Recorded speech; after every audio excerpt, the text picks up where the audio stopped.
जहां जम्मू कश्मीर में आतंक पर प्रचंड प्रहार देखने को मिला है। आतंकियों के खिलाफ सुरक्षा बलों ने बड़ा एक्शन लिया है, बड़ा कदम उठाया है। डोडा पुलिस ने यूएपीए मामलों में चार्जशीट दायर की है।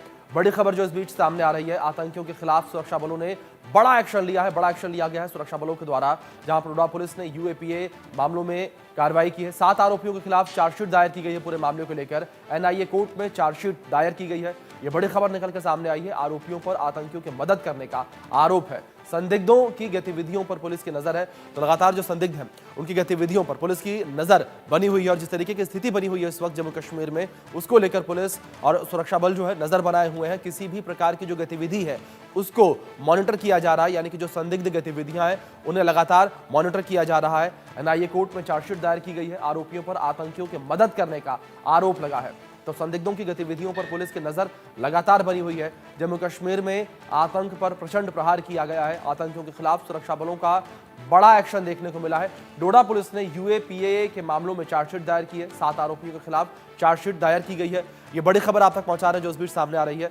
7 आरोपियों के खिलाफ चार्जशीट दायर की गई है। ये बड़ी खबर है जो इस बीच निकलकर सामने आ रही है। और लगातार सुरक्षा बल जो है वो जम्मू कश्मीर में अलर्ट मोड पर है और आतंकियों को लेकर अलर्ट है। आतंकियों के खात्मे को लेकर अलर्ट है सुरक्षा बल। और दूसरी ओर जो आतंक के मददगार हैं, आतंकियों के मददगार हैं, उनको लेकर भी सुरक्षा बल लगातार अलर्ट है और उन पर भी कार्रवाई की जा रही है। लगातार ये खबरें सामने आती रही हैं अब कि किस तरीके से जो आतंकियों के मददगार हैं, आतंकियों के साथ साथ उन पर भी कार्रवाइयां हुई हैं। जिस तरीके से पिछले दिनों 2 महिलाओं को गिरफ्तार किया गया था जो आतंकियों के मददगार थी, जो आतंकियों तक खाना पहुंचाती थी, उनके रहने का इंतजाम करती थी और उनको जो तमाम सुविधाएं चाहिए होती थी वो लोगों से बचकर उन तक पहुंचाती थी। क्योंकि महिलाओं पर अक्सर ये होता है कि लोग शक नहीं करते, तो ऐसे में पुलिस ने उन पर कार्रवाई करते हुए गिरफ्तार किया।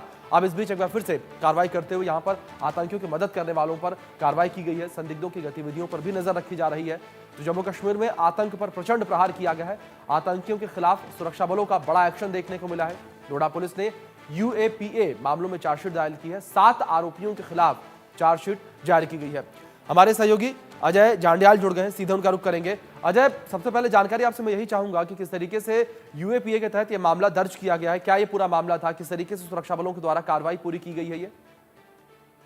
देखिए, मैं आपको बताऊं कि लगातार आप देखें तो जम्मू कश्मीर में आतंक विरोधी अभियान जो चल रहा है और खासतौर पे ओवरग्राउंड वर्कर के नेटवर्क को उखाड़ फेंकने की जो लगातार सुरक्षा बलों की एक बड़ी कोशिश चल रही है, उसी का एक हिस्सा है। और ये 5 जो ओवरग्राउंड वर्कर थे इनको गिरफ्तार किया गया था और इन्हीं में जब जांच हुई है तो जांच में पाया गया है कि ये ओवरग्राउंड वर्कर जो है लगातार आतंकियों को रहने, खाने पीने और तमाम लॉजिस्टिक सपोर्ट जो है वो दिया करते थे।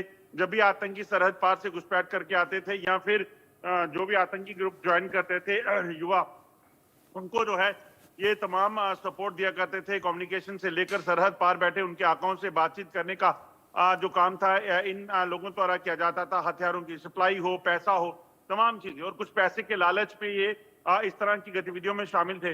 जब जांच हुई, पता चला, तो उसके बाद सुरक्षा बलों ने इनको गिरफ्तार किया और इनकी गिरफ्तारी के बाद जब जांच हुई तो उस जांच में जो है कई खुलासे हुए और उसके बाद जो है फाइनली इनके खिलाफ जो है वो चार्जशीट पेश की गई है।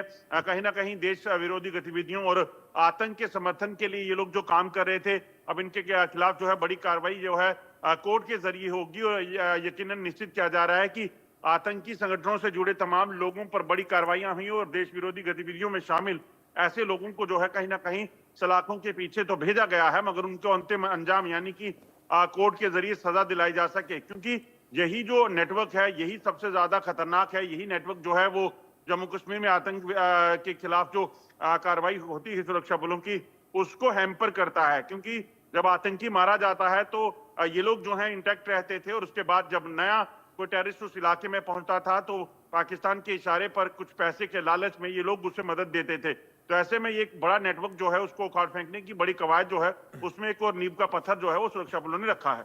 बिल्कुल अजय, लेकिन इस बीच में आपसे ये भी समझना चाहूंगा, आपसे रिक्वेस्ट करूंगा मैं कि आप हमारे दर्शकों को समझाएं कि यूएपीए आखिर होता क्या है जिसके तहत ये कार्रवाई की गई है और सुरक्षा बलों के द्वारा समय समय पर यूएपीए के तहत कार्रवाई जो है वो की जाती है।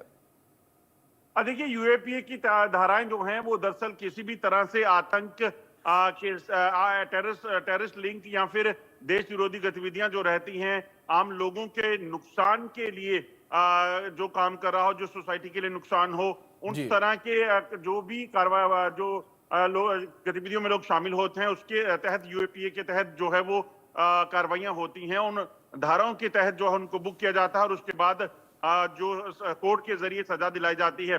अब ये जो मामला है जिसमें 5 लोगों को, ओवरग्राउंड वर्कर को जो है वो गिरफ्तार किया गया था, तो काफी समय से इन पर जो है जांच चल रही थी। जांच के बाद जो है अब पुलिस कंक्लूजन तक पहुंची है और उन्होंने जी। इसकी जो रिपोर्ट जो तैयार की गई है, चार्जशीट जो तैयार हुई है, उसको कोर्ट में सबमिट किया है और कोर्ट जो है अब अंतिम निर्णय जो है, फैसला जो सुनाएगा, सजा सुनाएगा कि आखिरकार किन धाराओं के तहत कितना गंभीर मामला बनता है और उसके तहत जो है वो कोर्ट द्वारा सजा सुनाई जाएगी। सबसे बड़ी बात ये होती है कि कई लोग, जो आपको बता दूं कि जब जांच होती है तो ऐसे वाकयों में ये लोग जो हैं बच जाते हैं, इनके खिलाफ एविडेंस की कमी निकल आती है। मगर अब जब से लगातार पुलिस ने जांच जो है पुख्ता की है, ऐसे लोगों के खिलाफ जो है वो जांच और पुख्ता तरीके से की जाती है ताकि ऐसे लोगों को कंक्लूजन तक पहुंचाया जा सके, उन पर गंभीर कार्रवाई जो है हो सके। क्योंकि देश विरोधी गतिविधियों में शामिल होना, आतंकियों को मदद देना और आम लोग जिससे जो आतंकवाद का शिकार होते हैं उनको जो है वो कहीं ना कहीं जस्टिस दिलाना जो है वो लॉ एनफोर्समेंट एजेंसीज और कोर्ट की जो है एक पहली प्राथमिकता होती है और उसी के तहत जो है ये कार्रवाइयां हुई हैं। बिल्कुल अजय, जाहिर तौर पर जिस तरीके से कार्रवाई की गई, लेकिन अजय मैं दूसरी ओर आपसे और जानकारी ये चाहूंगा कि किस तरीके से सेना के द्वारा लगातार ऑपरेशन जो है चलाया जा रहा है और किस तरीके से सुरक्षा बल जो है वो इस वक्त अलर्ट मोड पर है। क्योंकि अगर बात 2019 को लेकर की जाए तो 2019 तक जो स्थितियां बनी हुई थी, 2020 तक जो स्थितियां बनी हुई थी जम्मू कश्मीर में, उस वक्त तक शांति अधिक देखने को मिली थी, लेकिन अब एक बार फिर से अशांति जो है देखने को मिली है। देखिए, ऐसा नहीं है। जम्मू कश्मीर में पिछले 3 दशकों से भी ज्यादा समय से आतंकवाद जी। चल रहा है।